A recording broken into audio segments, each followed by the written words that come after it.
ဝတ်ပုတ်ရွာသွားမုံရွာရေဦးလမ်းမထက်က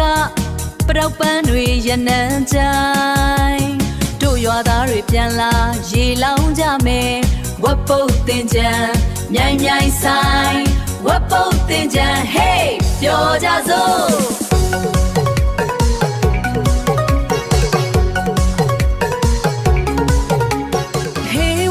ရွာပြတင်ကြံလာပြီမုံဝါရေဦးလမ်းမထက်ရွှေစည်းစိမ်ဆိုင်ပြင်းအနီးရွာဦးကစီတံမြိုင်ဇွဲပြေပြန်လာကဲရေတွေလောင်းကြမယ်ပရောင်းနန်းတင်ပြန်ဝတ်ပုတ်တင်ကြံ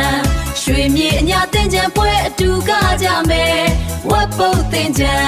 ဟဲပြောကြစို့